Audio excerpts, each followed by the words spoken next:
It's the EX90's road trip, and we're all going to be custodians of that car.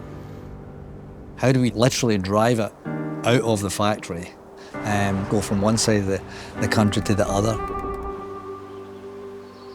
The American landscape is there to be fully explored and fully enjoyed. And we don't get that many times now where you can just be lost in your own thoughts.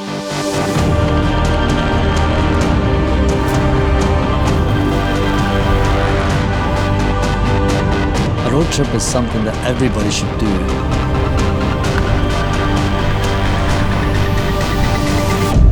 Let's just head west and stop where we're going to stop.